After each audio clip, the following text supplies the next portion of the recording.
Hello and welcome to the season closer of season 5, Cops and Robbers. And what did we choose in the end? Well, we allowed our good friend Joe from the Nerd Alert podcast on WDWNT. I got that right? Yes, that's right. Yay, thank you very much. God, Thank you. finally. Did it better than I do. Excellent. And so we allowed Joe to choose this. So if anything happens in this, then Joe is very much in the firing line, I would say. But do you know what? I can see why you picked it, Joe. Anyway, without further ado, it is the 1987 film John Badham directed Stakeout, starring Richard Dreyfuss, Emilio Estevez, Madeline Stowe, Aidan Quinn, and Forrest Whitaker. As ever, here's the trailer. So who are we watching anyway? Her name is Maria McGuire. Long brown hair, brown eyes, 313 pounds. 313 pounds? Let me see that. I would imagine that's fully clothed. Oh my God, how she could be the house. This is disgusting. I hate this job. Two undercover cops on the trail of an escaped killer, staking out the house of his unsuspecting girlfriend. I think she's gone on a diet. Everything was routine. Lucy, you got some explaining to do. Until one of them stepped out of line. I was supposed to be watching the house, right? So I was watching the house from the inside. Out of the shadows. What a bozo. And into the picture. I don't believe this. You like spicy? I love spicy. I'm gonna kill him. You're nice. I'm not that nice. Look, Maria, there are things about me that you don't know. I don't know your name. Bill. Get out of the house. It's you I want. Get out of the house. Guess who this is? Cover me! Nothing going on here, just some dull old police work. Honey, I'm home. No funny stuff. No funny stuff. You used to be a hell of a cop, man. You're a cop. There was kind of some... You've been watching me? I'm not going down with you. I hope you believe in reincarnation. Yeah, I think you're right. I screwed up. Touchstone Pictures presents Richard Dreyfuss and Emilio Estevez in a John Badham movie. Did we practice safe sex? Probably not. Stakeout. Who says a little danger can't be a lot of fun?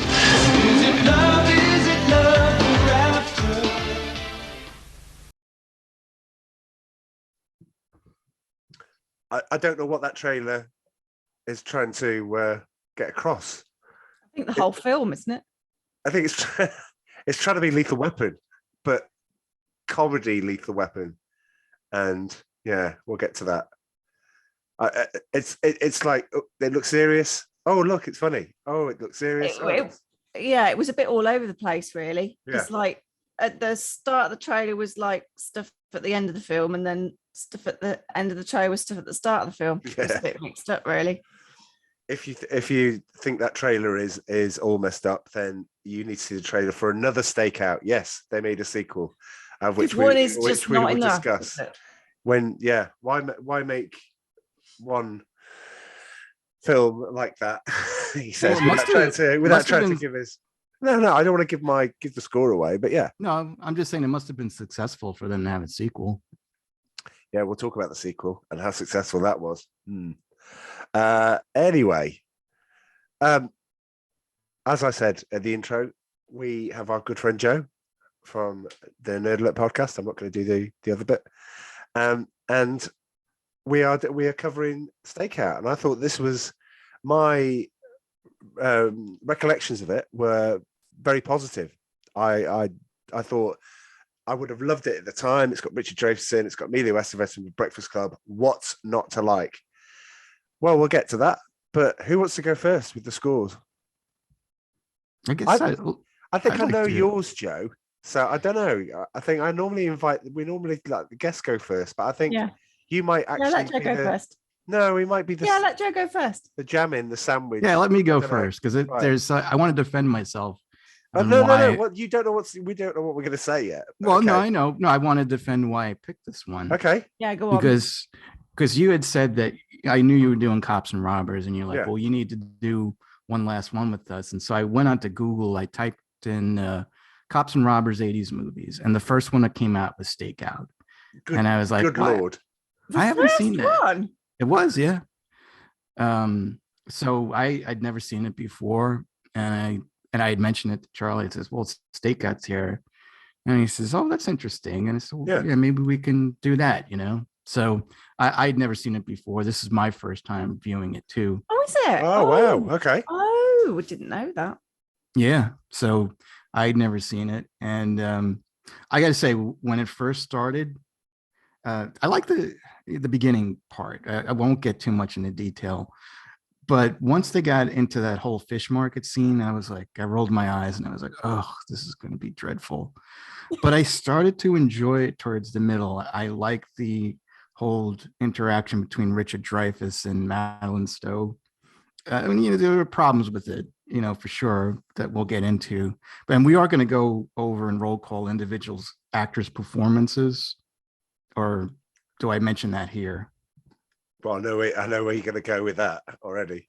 No, I have enough candy for everybody. let's do that. Yeah, in fact, let's do that roll call, whether or not that. Yeah, that's a good idea. Let's do that. I have my own thoughts as well. Yeah. But yeah, I think the problem with this movie is that it would have been a better movie with a better cast, and if it was just strictly a drama or thriller type of movie. I think they didn't need comedy for this. And as I was watching it, I kept thinking how much better this movie would have been if Robert De Niro was in the Richard Dreyfuss role, and maybe somebody else was in the Emilio Estevez role. I kept thinking, and I know he was considered for this film, Val Kilmer, maybe, you know, to be, you know, his partner. I just think it would have been a much better film. But I still, there are parts of it that I enjoyed. And so I'm going to give it a 6 out of 10. See, Okay. that's quite high for Joe. So yeah. Is it? Oh, right. Oh, it's, you know, Joe, that sits, I mean, you know, not a spoiler alert, that sits nicely with the viewers' score on Rotten Tomatoes, which is 59%. So you're only 1% off. Yeah. Amanda, Yes. what is your score? You just want me to give you a score? No. Just would you give us the lowdown? What do you think? Appraisal. Yeah. Okay. All right. So, having not seen this movie before, I'm pretty much in agreement with Joe, actually, because it started off okay-ish, but I was just waiting for it to get better. Okay. And it didn't. Look at that. That's a Rotten Tomatoes quote right Basically. there. Yeah. And there's a few things wrong with it in terms of it doesn't translate particularly well to today's sort of viewers. There's a lot of stuff that's dated in there, and some very misogynistic and very pervy elements to it, which I didn't sit well with me particularly. Yeah, even I went, ooh. Yeah, what? you went, oh, you won't like that bit then. I was like, nope. So all in all, it was okay. I'm not sure really what Emilio Estevez added to it. It didn't really do a lot. You and Joe are going to get on in roll call then. So it was a 5 from me. I had 4. Oh, you put 4. I put no. 4. No, it was a 5. It was okay. I won't watch it again though. Okay. Well, as I said at the Please start, don't make me watch another Stakeout. No, we're definitely not watching that. The trailer for that looks just like one of the worst things, but we'll get to that in the context of the film. It was an hour and 57 as well. I know, it's so a long film. Yeah. My rose-tinted spectacles are well and truly off. I'm taking them off. You know, it's done me a lot of damage from some of these films, like Mosquito Coast and Leviathan. I've just gone, Oh, why? I always feel like it's apologizing to whoever's going to be on the podcast. So I'm really sorry that you're going to have to watch that. I'm glad, Joe, that you took something out of it and you got something that was quite good, because this is trying to be Lethal Weapon and it fails. It's trying to be a jokey Lethal Weapon. It doesn't work. Why doesn't it work? The direction, the direction is all over the place. This is from War Games, John Badden. This is from Blue Thunder, John Badden. And then suddenly, Yeah, but Blue Thunder had stuff wrong with it as well. Blue Thunder's got nothing wrong with it anyway. Right. Okay. Saturday Night Fever. And another. Oh one, yeah, of course, yeah. Blue Thunder, another film that didn't translate well in today. So I remember you liking Blue Thunder. It was okay, but it wasn't the best, was it? Again, it Yes, had like pervy stuff in it. Well, again, in the 80s, we've been through this. Hang on. I grew up watching Carry On films, so I know what it's about. Don't get me wrong. And it's just but a film of its you time. don't like it when it's not. I don't know. I was about to say not funny. Carry On is well and truly in your face. I mean, it doesn't. Yeah, doesn't it's mess slapstick up. comedy. It's that's what it is. It's, yeah, boobs absolutely. and ass and anyway, innuendo jokes and things. Can I give my score? Oh, go on right. then. Thank you. So yes, why would it fail? It's got Richard Dreyfuss in one of the best, the best movie of all time. Emilio Estevez, who I'm going off, despite the fact that I did absolutely, I liked him in The Mighty Ducks and Breakfast Club, and Men at Work. But we'll get to that. That's all well cool. No, I don't want to watch this, and I certainly don't want to watch the tawdry sequel, Rosie O'Donnell. Who thought that was a good idea? Joe, tell me the thinking behind the US executives going, Rosie O'Donnell. I know she had a chat show at the time, did she? Is it 93? No, this was I think this was before her chat show. Oh. She doesn't. She never adds anything to anything. Where did she come from? What was the background to her? She was a stand-up comedian. I mean, from what I remember, Madonna and Sandra Bernhardt were friends, and they were kind of like had some kind of relationship going on. Like they experimented, with bisexuality and all that. And Sandra Bernhardt was friends with Rosie O'Donnell. One time they asked her to hang out. Next thing you know, Sandra Bernhardt's out, Rosie's in. Madonna's got some kind of relationship with Rosie. And then all of a sudden, Rosie's a star. Rosie's in that movie, A League of Their Own with Madonna. Oh, yeah. And Tom Hanks. And she becomes a star for some reason.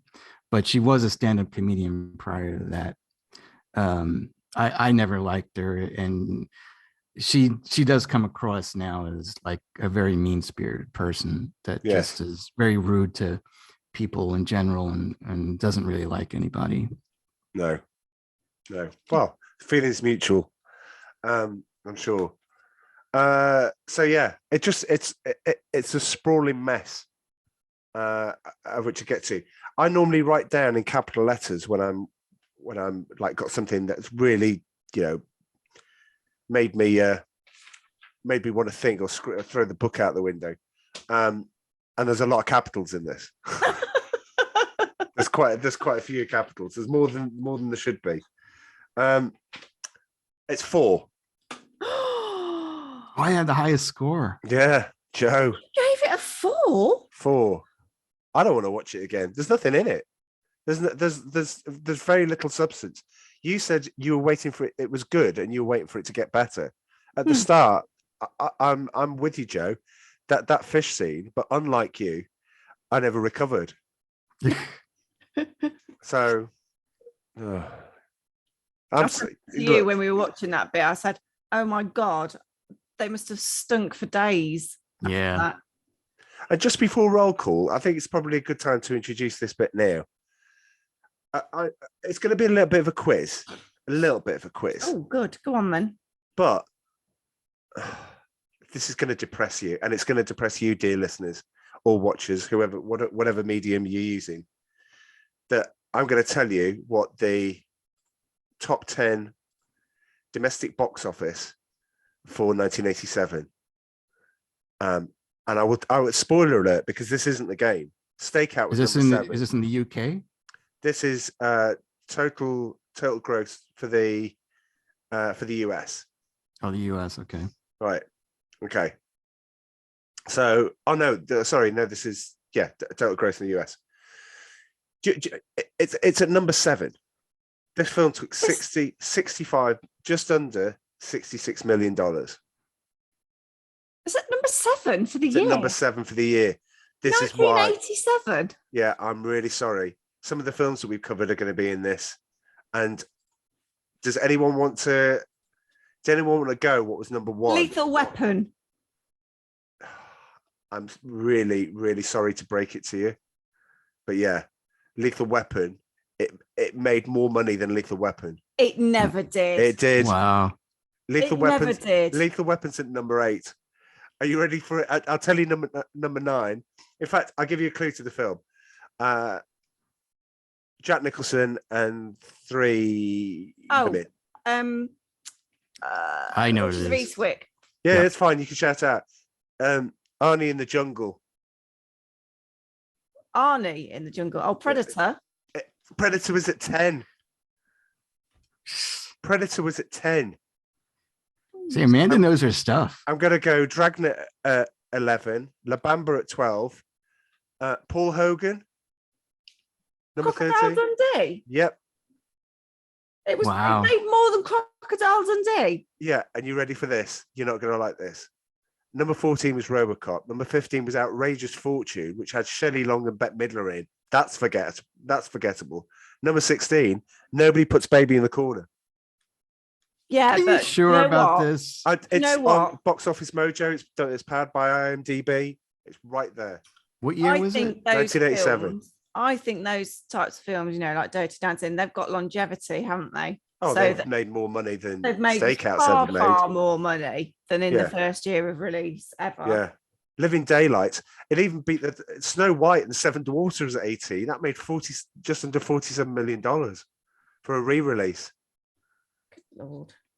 I mean, it does have something a lot to do with the theatres because the ones above Stakeout. So in reverse order, number 6, Michael J. Fox and Helen Slater in The City. There's your clue.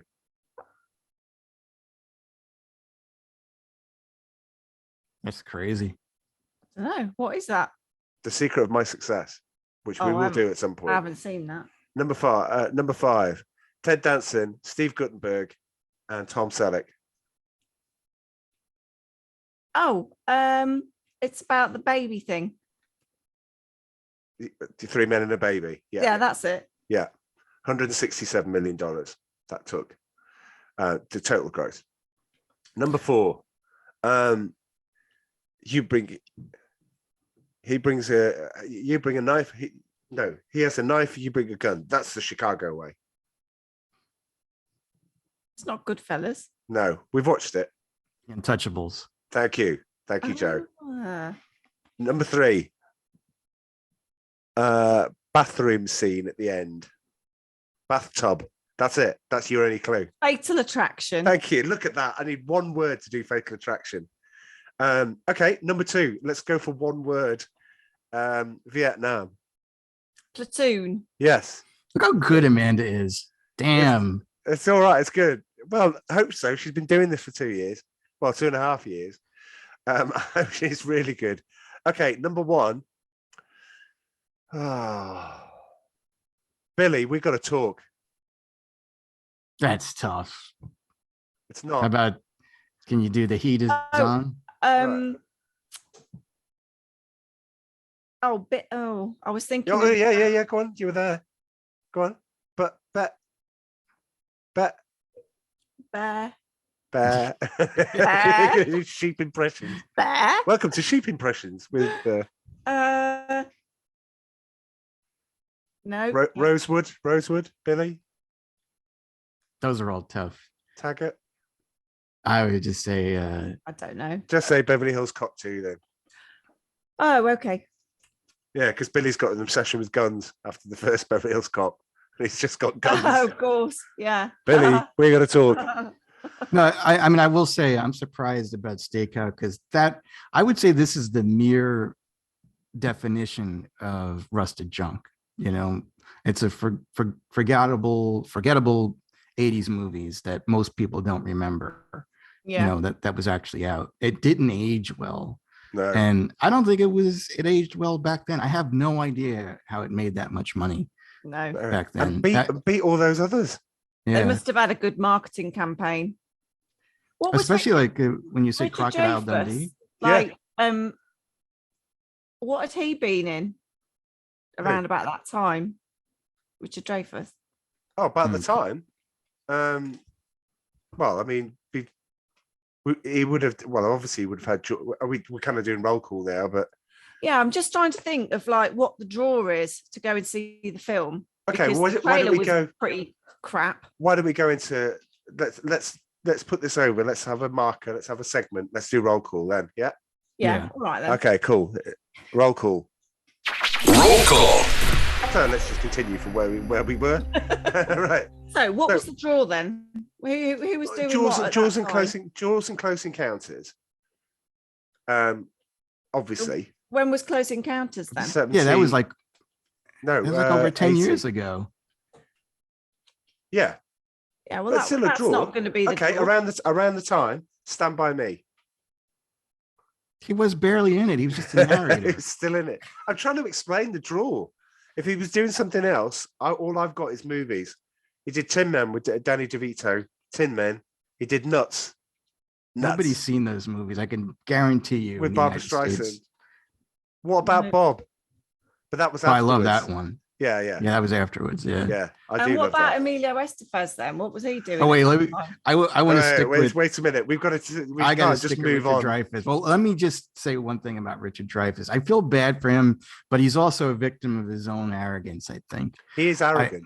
You're right. Well, he was the whole cast in Jaws. The main three are just amazing. I don't think it's hard to find three people like that. Maybe the good, the bad, and the ugly, but they're Three just. Amigos. I don't know if I would put that up there. If it is, it's a distant third, I would say. But they were can't believe you- fantastic. What? Right. What? Okay. My little buttercup.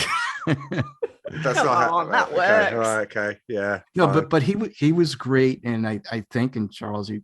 Oh, Charlie. we're going down that road again, are we, Joe? Right, Yeah, okay. sorry about that. Charles. You could correct me if I'm wrong, but he was asked to come back for Jaws 2, and he refused, right? Yes. And I've got a bone to pick with him on that. Me too. Yeah. Do you have the I've forgotten, it was 2010 film. Have you got that in your list to discuss? Where he repeats the role of Matt Hooper. Oh no, I don't. Oh, right. I haven't forgiven him since then. So we'll get to that in a moment. Fun fact: he didn't want to do Jaws, but he went to the cinema to see a film he'd made called The Apprenticeship of Judy Kravitz. I always remember saying this, and he went, "It was the worst performance I'd ever seen," and so I needed a hit, and I needed something to go into that I could be proud of. And that's why he joined. That's why he joined the cast of Jaws. He was arrogant on the set. He was bullied by Robert Shaw, but only because Robert Shaw pretty much stayed in character the entire time. And when he wasn't in character, Robert Shaw was pretty much Quint anyway. And obviously he, From Russia with Love, but he's kind of like not abrasive. I'm sure he's abrasive but fair kind of guy. You then got Close Encounters, Stand By Me, all the films that we mentioned. What About Bob? We've got another Stakeout, Good Lord No. He's good in The American President, where he plays the Republican candidate. That's kind of like stalking Michael Douglas. I kind of like that. I really liked him in a film called Mr. Holland's Opus. He was also in Poseidon, the remake of the Poseidon Adventure. But here's the thing he's not going to be forgiven for. Piranha, 3DD. And that was the name. That was the name. Wow. Yeah. And because it was in 3D and everyone was getting their breasts out, he says, right? Because it was at a sorority. It was like a like a pool party. It was like beach and all this sort of thing. And piranhas just, go through them. Right at the start of the film, Richard Dreyfuss is sat in his cap on a fishing boat, and he's Matt Hooper. And he starts going, "Show me the way to go home." And I'm Wow. whoa, you're joking. Where are you going with this? I remember before it even happened, I was kind of like, this better be respectful, good, epic, whatever. No, the piranhas make a swirl in the middle of the river. The boat gets in and with a sort of CGI'd Richard Dreyfuss, because he's obviously not in the boat, falls in, and the piranhas rip him to pieces. Oh, short-lived then. And I went, that's not how Matt Hooper dies. Right. So That's not necessarily Matt it's not Hooper. canon. It's not No, but it's Matt Hooper. He's dressed as Matt Hooper. He's singing the song from does it say from in the boat. credits? It's a good question, Joe. Yeah. Well, you didn't stay for the credits, I You guess. might just say man in boat. Yeah, probably. No, I mean, I think that's wrong, but I think Hollywood, well, he kind of screwed his own career, but I think Hollywood helped with it too, because he was a good actor. Like, again, when you watch Jaws, I can't tell you who was the best actor in that movie, because the three of them are so good. Roy Scheider. You think it's Roy Scheider? Yeah. It's tough. It really is really tough for me, although I might agree with you there, but they're both so good. Robert Shaw, Richard Dreyfuss, it's very difficult. But anyway, he's such a good actor. And I would say even with Close Encounters, he was pretty decent. But for some reason, he's an actor that has good comic timing. And they tried to make him more of a comedian than a serious actor. Although you do mention Mr. Holland's Opus, which I believe he plays that as straight and all that. Yes. I think he needed more of that in his career. And he did a lot of goofy stuff, or he was a straight man to a comedian. And it's just sad the way his career went off the rails, because I think he could have been one of the really good ones. And there were times during this movie I felt that he did do a good job. And I did feel that there was some chemistry between him and Madeline Stowe. And for me, that was the best part of the movie. Okay. What's kind of interesting is I'm watching this movie. I'm like, I know you're going to think I'm crazy for saying this, but I think at times he reminded me of Paul Newman. The way he had his, I can see. Yeah, maybe. His hair and his eyes, and it was kind of weird. I don't know if they did that intentionally or not. Right. But I was like, yeah, I know there was a big age difference, but I could kind of see her falling for him. But I think that was the part of the movie that saved me. Although, when he does goofy stuff, like the whole fish thing, I was like, what are you doing? Yeah. This is embarrassing. Just really, really sad. And the slow motion, there's a little too much of that slow motion going on. No, God, dreadful. That bit is. He plays Matt in the credits. All right, so then he's not. He's Matt. Not him. Well, it's Matt. I don't know how much signage you want towards it. They think that that's canon. It's not canon. If Steven Spielberg says it's canon, then yeah, it is. But I don't. You resurrect whoever you want. It's fine. It's not happening. So yeah, let's pretend that doesn't exist. What did you like? Do you like Richard Dreyfuss in this, Amanda?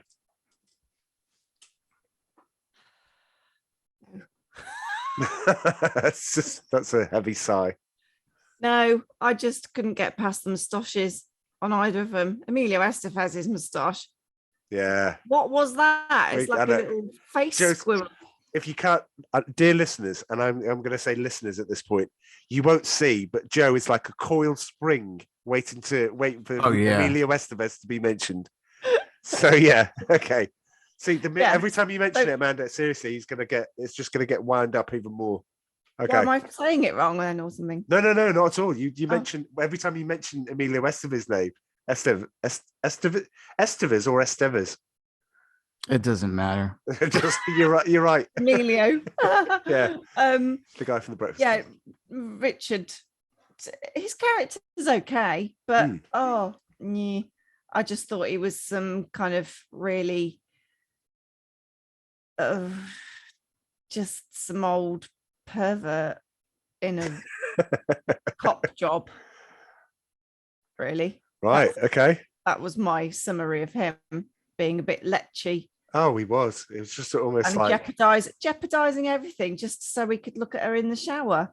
yeah. Mm, That scene. just What that scene should just have a big flashing yellow Y all the way through it. Why is this bit happening? But that's a sign of the times. Like I was talking to my friend back in the day when they had wrestling, like the WWF back then. They used to have bra and panty matches on. That was like the most highlighted part of the show, like the most watched part of the show. Or they would have pillow fights, lingerie costume or shows, tournaments. And Do you have mud wrestling like in Stripes? yeah, they would have mud wrestling, jello wrestling, and no one had a problem with it back then. You didn't see anybody protesting outside of the WWF offices or anything like that. But Right. the times have changed back then. But that was, well, you from all the 80s movies that you've seen, Yeah. like Porky's and whatever. I know Animal House was the 70s, but like the whole college things, it was all about getting laid and not really studying at the very end. Yeah. But mostly partying and seeing girls' boobs and Yeah. well, it's a bit like that in American Pie and the sort of spin-offs as well, isn't it? Like that in the 90s, and they were lucky they got away with it back then. yeah. They were just probably just after the last American Pie was just about the time it started, and that's it. I will say, I was going to say, I kind of had a problem believing that Richard Dreyfuss was a cop. Yeah. Yeah. He was more convincing as a telephone man. Yeah, it's true. I agree with you there. He did a good job as a telephone man. But when he's in the chief's office and he's like, I don't want to do a stakeout. It's like, come on, dude. You don't belong in that office at all. Yeah. Yeah. You needed the police chief from Beverly Hills Cop. Yeah. Yeah, that's what you needed. So yeah, that was Richard Dreyfuss. Speaking of unconvincing, Joe, there's another actor that's his foil in this. Emilio Estevez. I know you rate him very highly, so do you want to take the floor? Yeah, there were times like when I die, I really hope I make it to heaven. And I'm going to ask like a lot of questions to God or whoever is in charge of information up there. Kind of like, did Hitler die in the bunker, or did he move to South America? Did he survive? Like if I would have gone into this shop one day and bought a scratch off ticket, might have won $1 million. But I think one of my questions is going to be, is Emilio Estevez the worst actor that has ever graced the screen?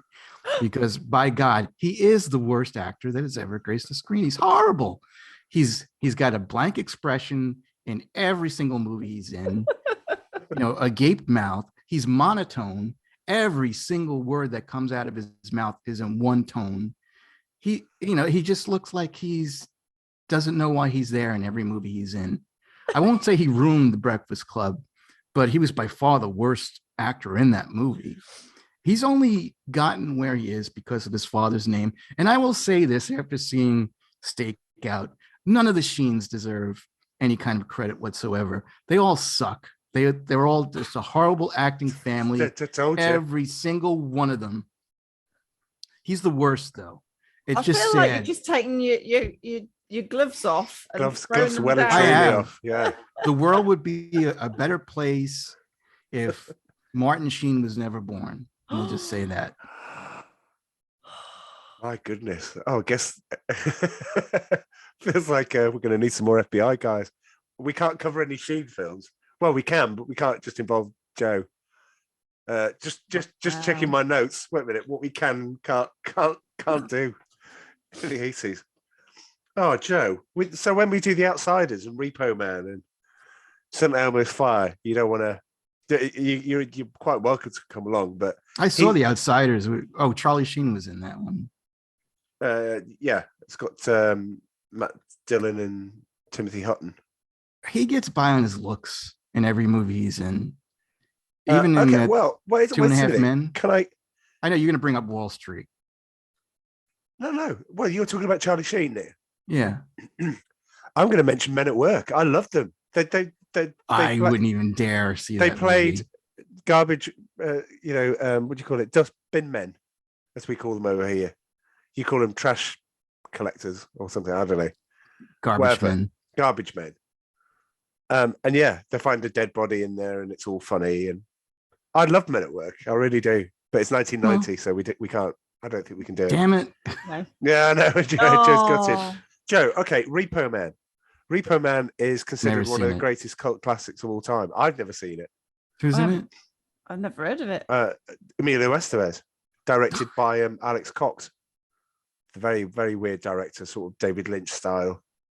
I can't imagine that being any good. It's supposed to be amazing, but I was about to watch St. Elmo's Fire, and then I saw who the lead actor was, and I was like, he's not the lead actor in it. He's the worst And thing in I St. am- Elmo's Fire. and He is by far. IMDb, he's the first one to come up, and I don't know if it's alphabetical, but I am It's just- yeah. assuming.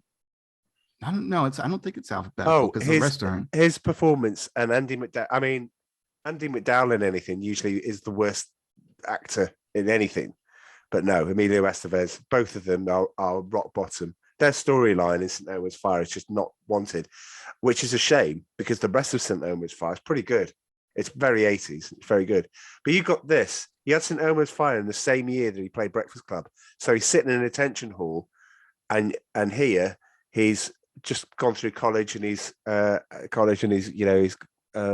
working as a waiter. Did he have a stick-on tash for that then to make him look Not older? in that. No, But in this film, he did. he did. But can I at least have a little bit of case of defense? Can we have Young Guns? No. Never seen it because Okay. partly because he was in it. Okay. So your hatred of I can Emilio see a theme Estevez here. is based. I not on always watching- disliked him. It's just based on not watching anything that he's in. It's like I might as well go watch a high school play if I'm going to go see Oh, Emilio God. Estevez movie. I don't care if who was in Young Guns, Tom Cruise and Oh no, Kiefer no, Tom Cruise, Sutherland. Kiefer Sutherland. Oh no, you're talking Casey It's got the guy Sinesco, from La Bamba in it. isn't it? Lou Diamond Phillips, That's it. yeah, that's a pass for me. and Charlie. Is Charlie Sheen? I can't. That's I think Charlie possible. Sheen is in it. Yeah. Oh, Young Guns 2. I've Men at Work. Coach Bombay from the Mighty Ducks. Come on, Joe, give me a little bit. Well, I'll tell you why. Because basically, he probably was a hockey player, and he probably got his brain smashed against the board a couple of times. So he played the perfect role, like a brain dead, emotionless jerk. Basically, is what he was. Again, he's very monotone. He's got a blank expression throughout the whole movie. He's got 0.0 range when it comes to acting. But the Breakfast Club, Joe. So you're not totally right. You may be right on the whole, but while Men at Work and the Breakfast Club still exists, then yeah. Right. The Young Okay. Guns movie. Emilio Estevez, Kiefer Sutherland, Yeah, Lou Diamond Phillips, Charlie Sheen, there you go. Dermot Mulroney, Yeah, and Casey's. Samasco. That's the one. Yeah. Well done. Right. Well, let's get as far away from Emilio Estevez as we can then. Does like Emilio Estevez die within the first 5 minutes of the movie? Because maybe I'd watch it then. Which one? Young Guns. Any of his movies that he did. Well, considering he was in Young Guns 2, I think I can kind of spoil that for Probably you, not. Joe. Oh, well, that sucks. Maybe he plays his twin brother, which would be so difficult for him. Ramon from Mexico. Right, come on. We need to. Madeline Stowe. Right, Madeline Yeah. Stowe. What else has was- she been in? Then Do you know what? Nothing. She was in. She was in Unlawful Entry. She was in Revenge with Kevin Costner. She was in Last of the Mohicans. Yeah, Last of the Mohicans. oh yes, that's where I remember. That's her it. from. Does it? Do you want? anything Sorry, else?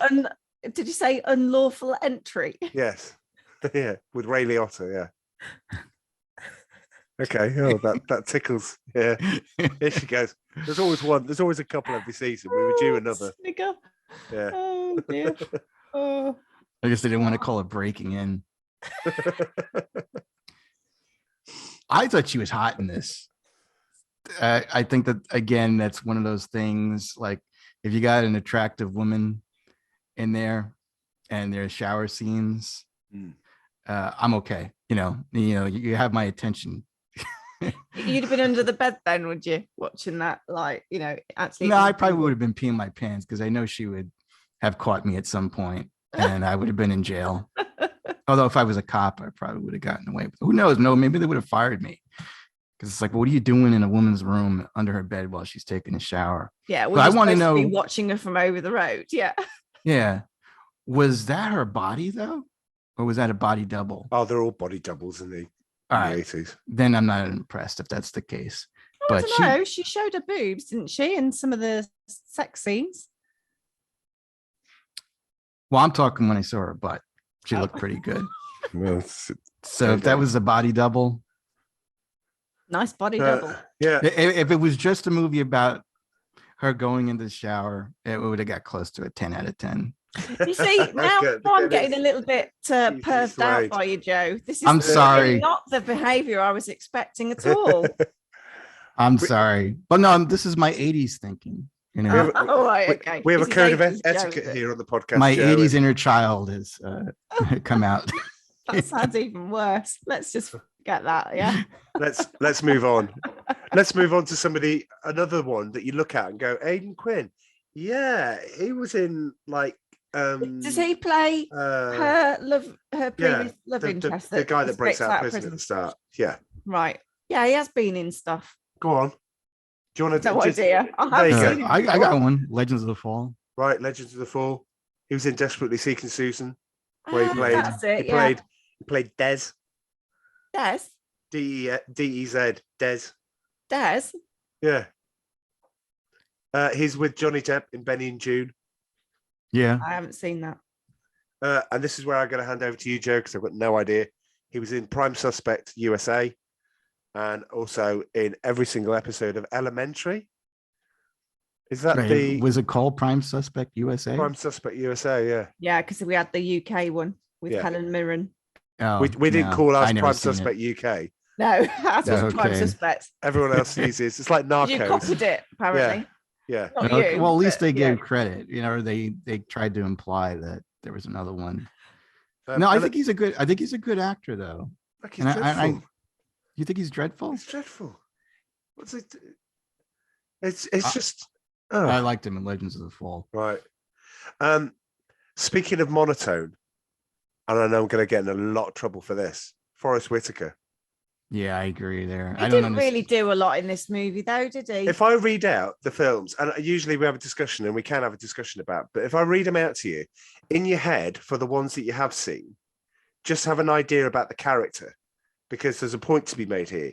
Platoon, Good Morning Vietnam, Bloodsport. Don't forget, he was one of the cops that was chasing him, or couldn't find out that he'd just go to the hotel that he's staying at. But anyway, I'm going to go to that. Bird, Rage in Harlem, Last King of Scotland, and then more recently, Rogue One, where he played Saul Guerrero, and Zuri in Black Panther. Take those early 80s films and you go, he pretty much plays himself. He pretty much plays the same character in every film. Now, I don't think he's got, and I know I'm going to get slaughtered for this, but I don't think he's got a lot of range. Oh, I agree with you. It's a bit like you're gonna hate me for this. The guy out of Ghostbusters. Which one? Ernie Hudson? No. The he was in the Rick Moranis. No, the other one. Let's go through them all right, Joe. We'll take it in turns if you want. Dan Aykroyd? No, the other one. Harold Ramis. Bill Murray. That's it. Bill Murray. You took that long to get to Bill Murray. Not have range either. Bill Murray does not have range. This but he's got style. He's got this class. Podcast exactly. Yeah, he just this plays podcast the is going to be over. Well, I've said it before. Right. I know, but that shall not take the Murray name in vain. Well, he just doesn't have range either. Amanda has a point. He does play the same character in almost every movie. He doesn't. But we love that character, though. He doesn't. Getting back to Forrest Whitaker, though. No, I agree 100% with you, Charlie. I never understood his career. I think he won an Oscar And He I'm did like, for The Last King of Scotland. Hmm. and I think he was nominated for Bird too. And Yeah. I've never seen either one of those movies, so it's I saw Bird. It was all right. yeah. Yeah. It's tough for me to judge and all that, but I think he's awful. I've never liked him in anything, and he gets so much respect. I just don't get it. And he's got a lazy eye too, which for an actor, it's kind of weird. They always kind of bust on him for that. Hmm. But yeah, as soon as I seen him in that, I was like, well, let's see how good you are in this movie. Yeah. 'Cause every other movie I've seen, you suck. Didn't change my opinion of him after I'd seen Stakeout. Was he in Right. Stakeout too? No. Okay. I don't. Well, do you know what happened? Do you know what the proviso is in Stakeout too? Madeline Stowe, he has to pretend he's going through, this is his second wife. In reality, he's going through a divorce with Madeline Stowe.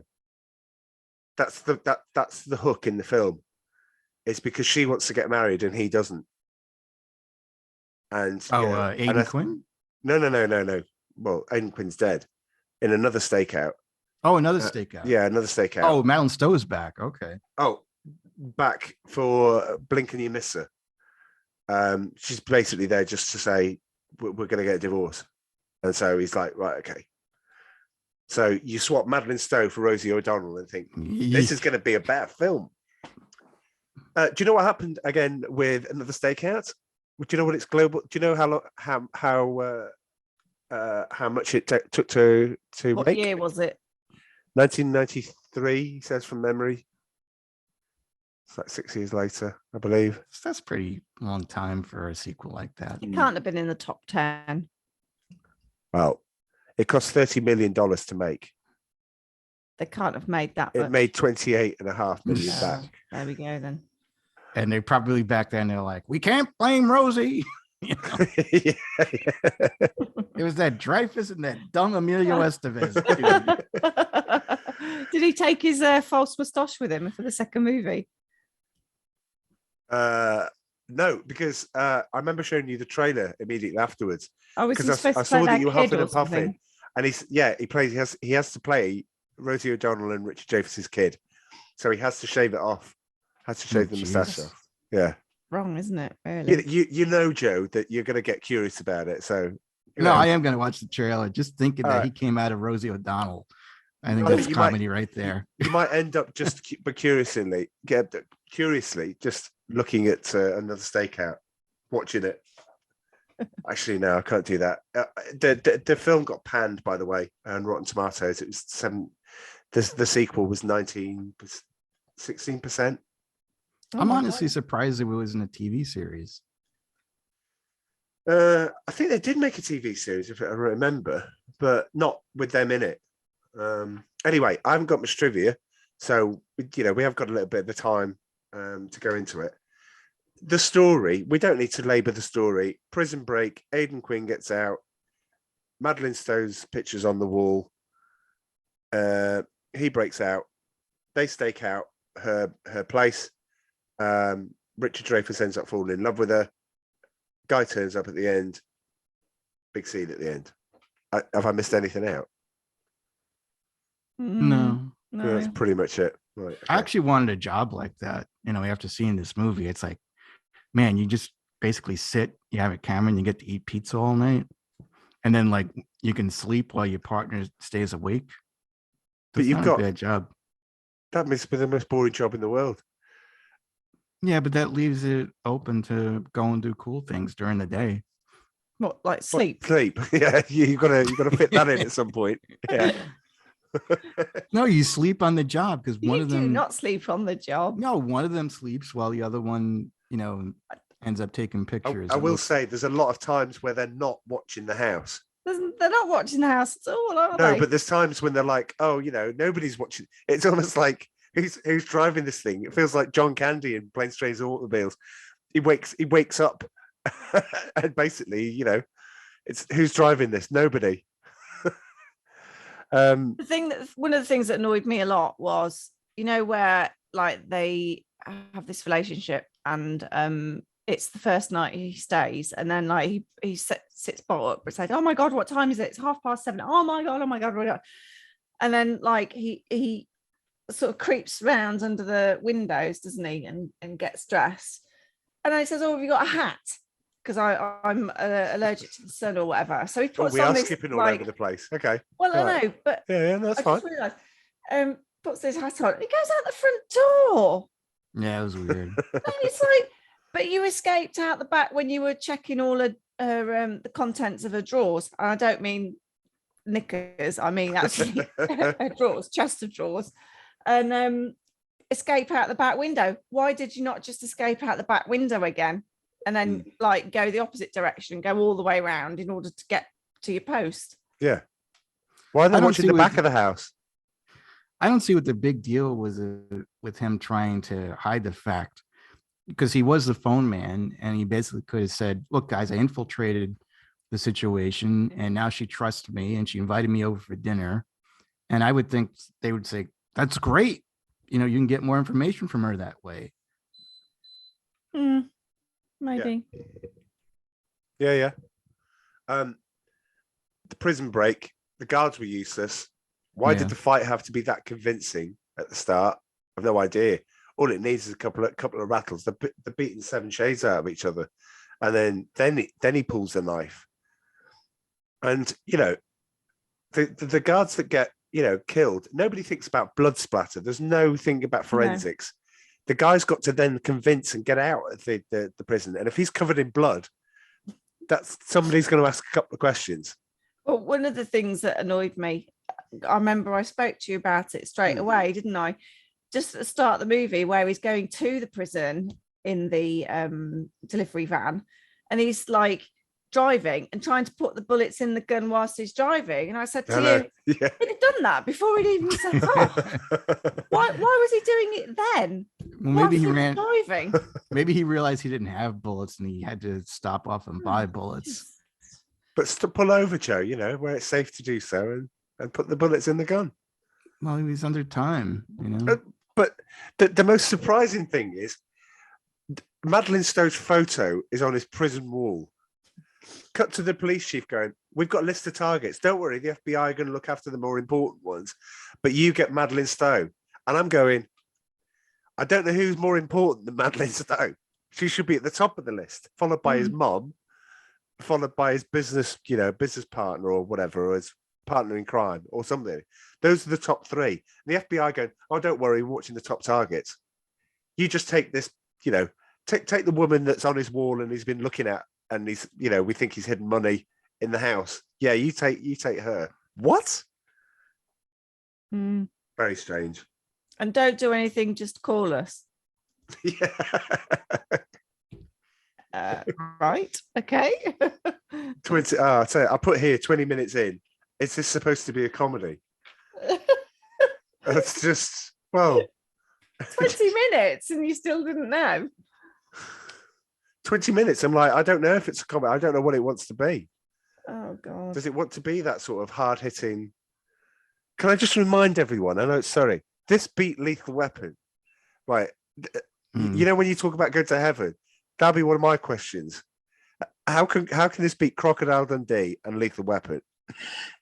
Well, he might say. I think what you've got to remember is Lethal Weapon. That was the first time that movie was sort of made, though, wasn't it? So it wasn't like Lethal Weapon 2, where you knew what was coming because, like, it had set up the relationships for the first movie. It's the same as Stakeout.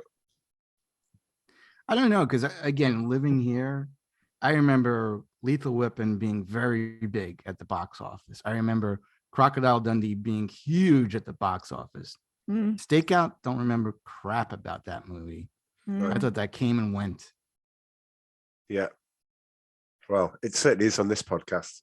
We'll get to the end. It's fine. Then we shall never talk about Stakeout again until Joe goes and watches the trailer and goes, "I can't believe that trailer," and starts messaging me. Stakeout too. Yeah. One of the other things about how nonsensical this was the fact that they were opposite her house, and obviously the house was in a state of ruin anyway. So, and how did they get that house? That's very lucky, isn't it? Very lucky. It is very lucky. Obviously, they knew somebody that knew somebody that knew somebody, or they just broke in. They knew there was nobody there, which is probably the case. What I wanted to just mention was I was really cross because if they're supposed to be staking out, right, you're supposed to be a bit quiet, aren't you? Oh my God, clearly not in this movie, because they'd got a dog that was barking. They were mucking about in there, you know, with the pranks and stuff, shouting, everything basically. And then surely people would have seen the activity with them parking up and then going in the back of the house anyway, because it'd be like, oh, that house. Oh, look, Jeff, that house has been occupied. Do you know what I mean? Come on. Oh, the old rundown, Ridiculous. ramshackle house that nobody Yeah. wants Oh, there's to buy. men in suits going into the back there, Jeff. Yeah. What's that? What's going on in that house? Taking camera equipment and recording stuff. And do you think that they're the police? Seriously. Yeah. And then like the chase when they think they've caught Bill coming out of the house.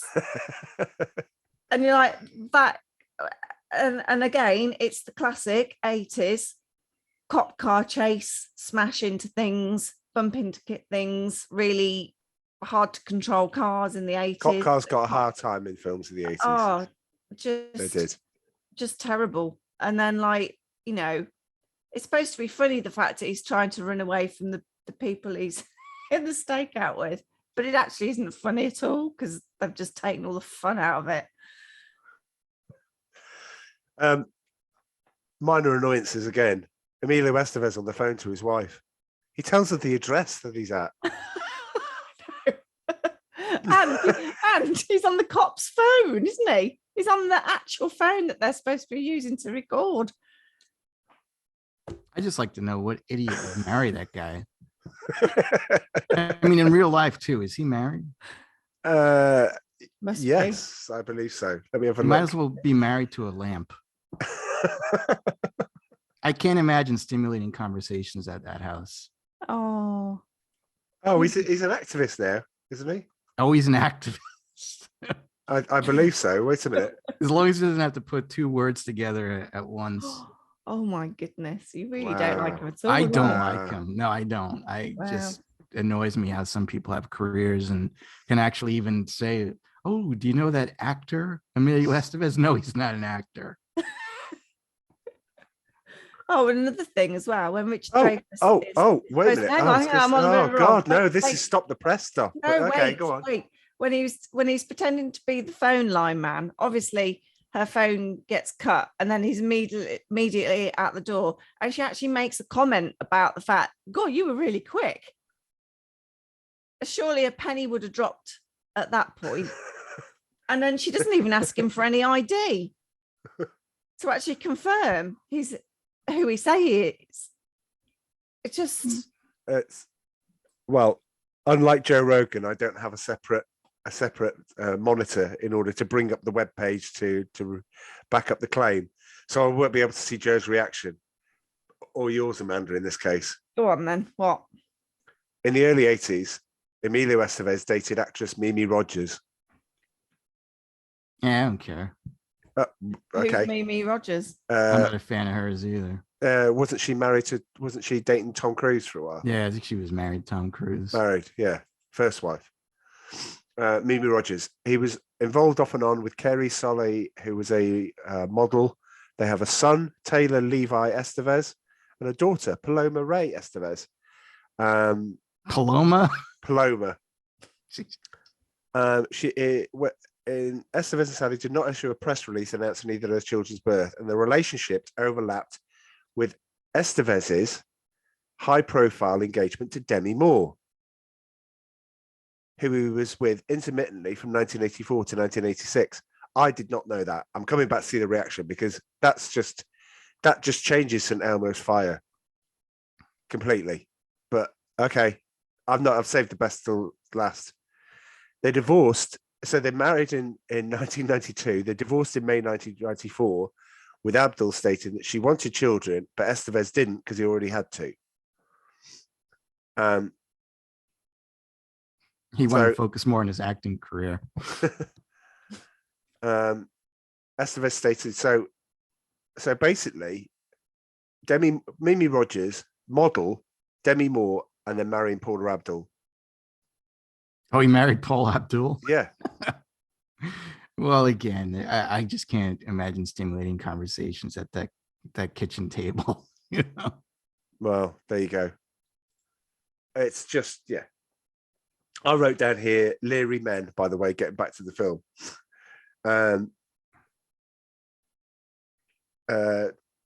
So it's, you know, I mean, the bug in the I'm phone surprised- thing, it's just, you know, very 80s, very, you know, what it is. But you're right.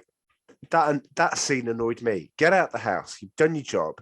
Get out the house. No, I'm going to jeopardize this by going to go "Ugh," and leer all over her. And I'm like, why would you do that? You know you've been watched. You know that what's going on, right? And he's just like saying, get out of the house. So he wants to blow the whole operation just because he wants to see her naked. And I know, Joe, that's probably a rationale that you would you go. No, I think it's rationale because back in the 80s, people or teens thought that was cool, you know, to be pervy and all that. That's why movies like Porky's was so popular back then. Yeah. I'm not saying I agree with, although, you know, I thought she looked very nice, you know, but I would have gotten out of the house too. Yeah. And then you have the supermarket scene where he bumps into her. Oh, Right. And then she invites him back to the house. She invites him back to the house. Puncture. I'm not surprised if he didn't puncture a tire, to be honest. I think it's the feeling I thought that he did. I think that he did. Right. I don't think he did. Yeah, I 'Cause don't think he did stuck. either. He was a bit stuck thinking, oh, that's not going to work well because I've got to take her back and then she'll invite me in and I'm supposed to be on patrol or whatever. Yeah. But there's almost like the film has forgotten at this point. Sorry. Can I remind everyone? Aidan Quinn is on his way to the house. Right, it's only a matter of time. And you're all behaving like this is some kind of like, oh, when Harry Met Sally and romantic comedy. This, and I'm like, no. A killer, a confirmed killer who's just been stabbed to get out of prison is coming here for his money, which admittedly she doesn't know anything about, but he's literally going to be on the way. I wouldn't have any time for jiggy, as they would say, because he get caught in the act. Well, none of those movies really make sense. Like once he opened up the chair and he got the money, he should have killed all of them, you know, and just left. And that would have been the end. With Emilio Estevez, yeah, Joe? I know he wasn't there at that time. No, he wasn't there at that point. He was when he got the money. Oh, was he? Out the chair, yeah.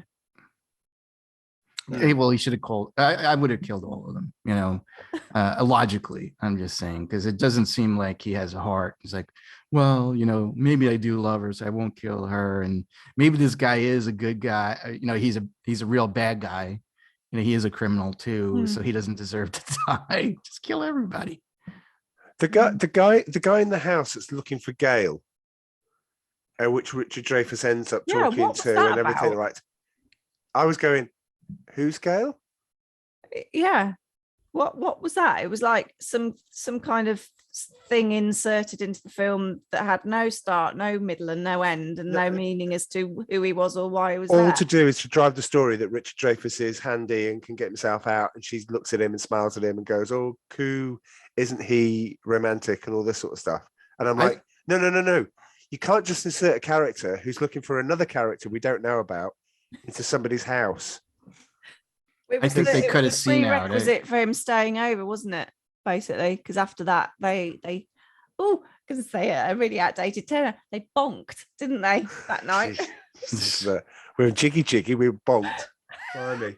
No, I think that was like a victim of editing, because I wouldn't be surprised like if she had some aerobic class and one of her best friends was Gail, and you know, and she was telling how jealous her husband was, and they're like, "Wow, we need to cut that out. We need more Emilio Estevez." You know, right. It's like, so we'll cut that part out. Oh dear. It's probably a good time to mention that the music in this is dreadful.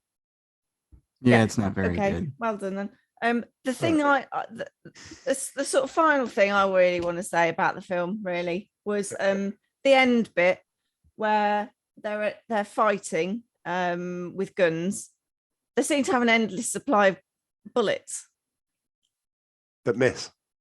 that end up missing anyway. Yeah.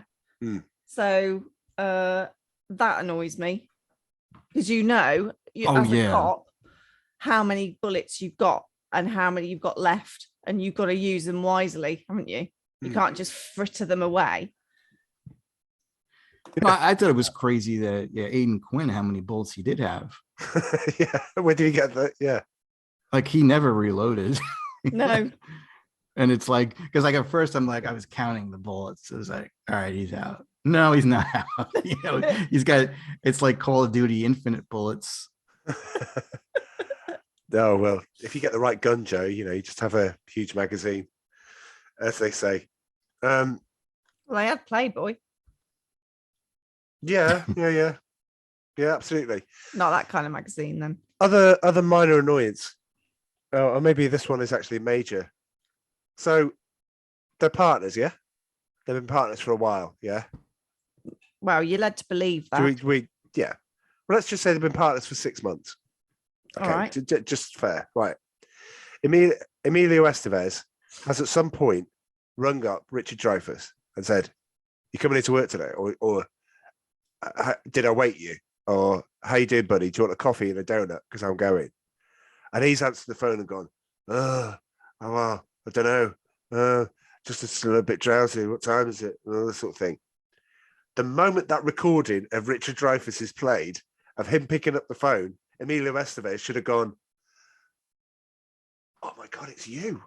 But yet nobody who's heard Richard Dreyfuss's voice says a thing. They're all like, "Oh, we need to get who this mystery person is." I'm like, it's him. It's the guy that you speak to every day, that you must know what your voice is.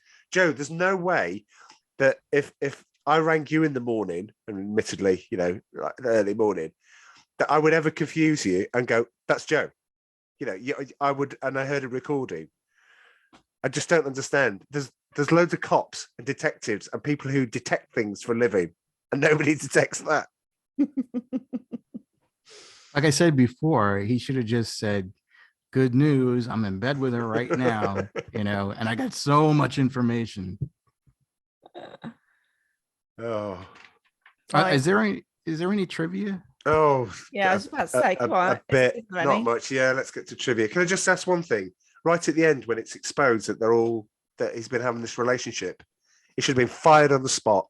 Oh, he should have been suspended. Yeah, inappropriate. Didn't tell us. Tried to jeopardize an investigation. I'm sure that's a felony, Joe. The rap sheet as long as your arm. And exactly. It's like, you're out of here. Yeah, and then what's he going to do? Go up to a snogs her, and then they go off together. Just in case you're in any doubt. Just if there was no sort of yeah. Right. I would have done it, but I would have been smarter about it. I didn't appreciate the joke, by the way. This is going into trivia time now. Wait a minute. Let's do trivia. No, wait a minute. Yeah, okay, wait a minute. Here's trivia time. Right. I didn't appreciate the joke about, "Oh, how self-aware are you two?" when you go, "This is not a boat accident." Oh, I was going to ask you about that. Even on the trivia gets it wrong and says that Emilio Estevez, they were having a movie trivia concert on the set. Estevez asked Dreyfuss to identify the movie line, This is no boating accident," which isn't the line. But why care about like details as was from? Dreyfuss didn't recognize the quote. Are you joking? Are you joking? Despite the fact that it was the actor who said it, Jaws, decided it was too good to pass up. They reenacted that scene for the film. There is no way at all that Richard Dreyfuss would forget saying one of his ultimate lines in Jaws. No way. No, I agree. I think that's a made-up story. I think it's It reminds me, I had seen William Shatner at a Star Trek convention. And so people from the audience had questions for him. And so somebody had asked, "What does the T stand for in James T. Kirk?" And he's like, "The T in James T. Kirk? I don't know. Timothy?" And so everyone's That's like, not a good impression. it's Tiberius. Like the fans are yelling, it's Tiberius. I didn't know that.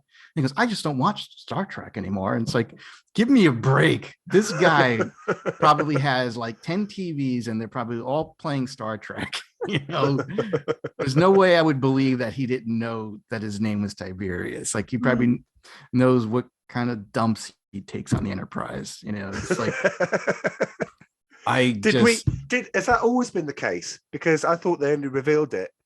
Chris Hemsworth, Thor himself, at the opening scene of Star Trek, where Kirk's born, and his dad. And he said, "We need to. What should we call? What should we call? Well, how about Tiberius?" No, I forgot why they tricked Tiberius, but that's when I thought people found out. Were you saying it was like canon? Always canon way before. Oh, right, okay. Right. Okay. So Leonard Nimoy was going to be like Lethal Weapon. Leonard Nimoy, so now with the Star Trek connection, was due to direct the film, but he went and said, I don't want to do action. He wasn't comfortable with it, so he did 3 Men and a Baby instead. Oh, I never knew that. Yeah. I know he did. A few things. I know he did 3 Men and a Baby. What else did he do? I think he did another big film. I know he did 2 of the Star Trek movies. I don't think he came back on for. Sorry, I'm going to cough. I don't think he came back on for 3 Men and a Little Lady, despite the fact that I think that's a pretty good. It's a sequel that's better than the original, I think. Despite the fact that the English get lampooned a lot, but we're used to that. If I hear one person over here going, "Hey, I'm walking here," right, and trying to do a New York accent, look, we do it to you, you do it to us. We get your language wrong. Anyway, the screenplay for this movie won the Edgar Award for Best Motion Picture, and it was awarded to the guy who wrote the screenplay, Jim Koof, at the Edgar Allan Poe Awards in 1988. Explain it to me. I feel like Dennis. I feel like Dennis Leary. I feel like getting on my knees and thumping the ground and going, "Explain it to me, God. Explain it to me." There must have been some cash that transferred. Oh, has to be.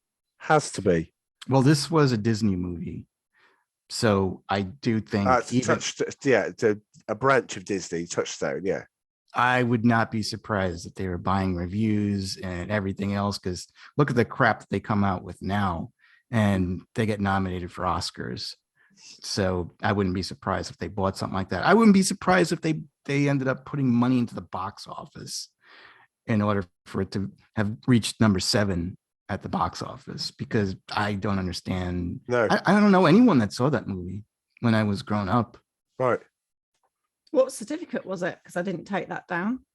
Probably an R. What? Yeah, because it's quite violent in places. I mean, the stabbing scene and the beating scene's quite violent. Oh, you know what I wanted to mention too? When I was thinking that whole fish scene when he's fighting that guy at the fish market, I was like, are they going to clean those fish now? Because there's blood in there. If you're thinking that, then you are truly not enjoying the film. If you're wondering about that. I didn't stop to think about, gaffes and stuff during Endgame and in any Avengers film, in fact. And probably Thor, I think I looked at my watch. No, Spider-Man, I looked at my watch. Batman, I couldn't stop looking at my watch. But it just made that film about 8 hours long. No, we'll never watch again. File that. Any more trivia?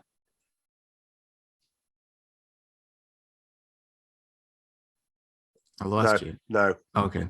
No. I got one. Oh, good. Excellent. Is it about Emilio Estevez? No. Okay. No, Val Kilmer was supposed to be in it. He was supposed to play the Aidan Quinn part, and he pulled out. Oh. I don't think it would have changed the movie, to be honest. No, it would have been a much better movie if he played the Emilio Estevez part. That wouldn't. You couldn't have Dreyfuss and Val Kilmer. Val Kilmer would just show him up all the time. But it's still, I would have believed that they had some sort of friendship. I can't believe Emilio Estevez has a friendship with anybody, let alone that he married Demi Moore and Mimi Rogers. It's like he must be drugging these people. or he has something quite impressive. maybe. I don't know. I guess so, but you can always buy something in the stores. Well, it might run in the family. I mean, Maybe, I don't know. Charlie Sheen was always winning. So he obviously had something. Yeah, tiger's blood. Tiger's blood. Charlie Sheen. It's comes to something when you say that the more talented brother is Charlie Sheen. But yeah. And yes, I'm going to make the case on another podcast where we discuss Charlie Sheen. I'll make the case for it because he's good. The fresh face buddy character in Wall Street, yeah, he plays well. He's up against Michael Douglas. It's like one of the most iconic characters of the 80s movies. So, well, anyway, that's it. It brings us to the end of season 5. What a way to end. Well, yeah. But we'll take a little break. And by a little break, we've got some ideas on what we're going to do before we launch season 5. So we're going to have like a bit of fun with some stuff. I think we talked about on the podcast about rating the Bond intros, not the films, the Bond intros and the Bond songs. So we might do that because I think Dom wants to join us for that. So yeah, I think that would be good. I don't know the format. Joe's got a format that he does called March Madness, where he takes them out of a hat and pits them against each other. And then you got to make the hook. Yeah, there is a hat, isn't there? Yeah, there's a hat. Oh no, it was a salad bowl. Oh, okay. But we don't see it because you don't record on video anymore. Yeah. So we just have to imagine Federer was drawing them out, wasn't she? No, I was drawing them out and then putting them in front of the camera. Right. Okay. Yeah. I like that. Yeah. Well, we'll come up with something equally bizarre to draw it out of. Maybe this cap. Who knows? I might finally take it off. Yeah. So season 6, when it arrives, already know the first film, and its sequels. The Wonderful World of is that Sequels. what we're doing? Yeah. I said that, didn't I? Yeah. Maybe we could just do something about sequels. You look like we haven't talked about it, but okay. No, that's cool. I'm looking forward to that. Yeah. We're kicking off with Jaws 3 in 3D. Oh, are we? Yep. Finally. Managed to shoehorn that in. The film that started it all. You'll love that one, Amanda. What do you mean? This started what all? The start of Forgotten 80s Movies, which turned into Rusted Junk. Jaws 3 was the driver for that. Was it really? Oh, I've got some luck. Do you know what?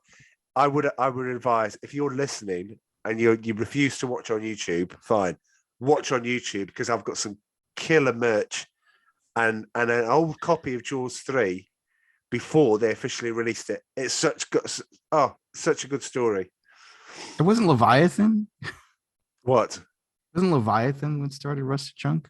Yeah, it's the quote. No. What I'm saying is that the reason why I thought I'll have a website and call it Forgotten 80s Movies, the first film that I put on there, I set it up because I wanted to review your Jaws 3. website that you did. Yes, yeah. I do remember that. So I started the website and then I said to Amanda on holiday, should I turn it into YouTube? And she goes, don't be stupid. You haven't got the face for YouTube. Which is still lovely. I don't think I said that. You did say that. I remember I remember Amy laughing and she thought it was remarkably funny. Anyway, I wouldn't have said that. So yes, so it turned into the podcast. Rusted Junk, you're right, it's from Leviathan, but we wouldn't be here. I know it sounds like an understatement. We wouldn't be here if it wasn't for Jaws 3. Okay. So yeah, more later. I can guess Amanda's score right now, but if I do, I might influence her. So. Don't. No, don't. Because look, we'll be watching it. Joe, we'll be watching it in 3D. 3D. Stuff coming at you. Yeah, proper 3D as well. Well, can I make a prediction? No, because you might go on. No. I'm going to say maybe. Don't say now. No, I won't give scores, but I'm going to predict that she's going to think Stakeout is better than Jaws 3. Go. Look at you influencing the jury. I find you in contempt of court, Joe. Wow. Wow. That's a big old statement, that. There's enough in Jaws 3 to make that statement untrue. Anyway, we'll see. We'll have to wait and see then, won't we? Right. Well, you're not coming to our Jaws 3D party then. All right. Well, it's fine. It's fine. No, fine. Once was enough for me. See, he has watched it. So he didn't watch Stakeout, but watched Jaws 3. See, Joe. Right. So it's to try to attract you in. But I've seen Jaws 3. I mean, I watched it probably about 2 years ago for the first time. Well, it was either that or Jaws the Revenge, and I don't think anyone really. I haven't seen that one yet. You haven't? No. Joe, you have just for completeness sake. I probably should, yeah. And just for Michael Caine swearing, the one swear word that he says, I'll leave it on this. We used to have a thing whereby on the video we would have what's called the swear awards every year. So as soon as I was able to take between two videos, we'd pull them out. Joe Pesci in Goodfellas easily won 1991 when we could actually take it out, stuff like that. We had swear awards. Michael Caine beat everything that 1 year because of that one swear word that he says in Jaws. In Jaws 4, he says it multiple times. No, he says it once. He doesn't swear any other time in it, but there's something that happens and he says it. And all I would say is, don't watch the film. Just go and Google the bit where he lands the plane.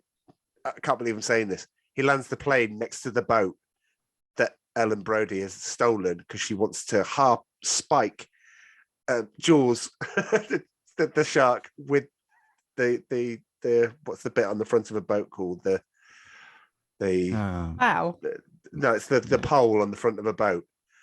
Her plan is, if you can get this, is to steer the boat into the shark, despite the fact that this thing is 10 foot up. Yeah. Don't watch. Well, yeah, do watch the film, Joe. You're not selling the movie. I'm not trying to. But you definitely need to watch Michael Caine. Just put Michael Caine, Jaws Revenge, and just put SHIT in there, and you'll get it. But the way he says it is genius. It's genius. He says right. He says it like he's just forgotten his car keys in the pub. Right, not that he's about to be eaten by a huge, massive shark. Oh, you just spoiled it. No, but I haven't, because it's even better. You need that context. It's perfect. But that's Michael Caine. Anyway, right, this is the end. So yeah, we'll see you again. Thanks, Joe. Thanks for joining. Do you want to tell everyone where they can find you? Yeah, it's WDWNT Nerd Alert. We have a podcast, and we talk about Star Wars, Marvel, DC, and we have a pretty good time. Nice crew. Absolutely. I have primed the what everyone else thought of Doctor Strange, and I cannot wait to listen to that. It's gonna be great. I was on there. If anyone's interested and goes on the podcast, I was on there giving my verdict on Doctor Strange, which hasn't changed. It's probably stayed in the same place, despite the fact that a lot of people are giving it a lot of unnecessary criticism. Yeah, a lot of people are ragging on it, and they should know better, because these are the people that I watch week in, week out, and I don't agree. Anyway, that's life. You can contact us just Facebook. Just contact us on Facebook. Rusted Junk. We love a nice message. I'd like to say shout out to the new listeners that we've got as well. If you've made it this far, then bless you. A lot of people asked me about my podcast at an event I was yesterday, and then they started quizzing me about 80s movies, and I pretty much handled myself pretty well. Mm-hmm. I got a lot of, oh my God, this guy, look, come and talk to this guy. He really knows his stuff about 80s movies. I'm like, well, yeah, thanks. Yeah, I've got a podcast. Do you want to listen to it? Have you? Anyway, if you're one of those people, I had a thoroughly great time last night. I loved meeting you, and I especially like you if you've made it this far and listening to the podcast. So bless you all. Bless you all. Right. So I'm going to say cheerio. Over to you, Joe. See you. And toodle pip from me. Toodle pip indeed.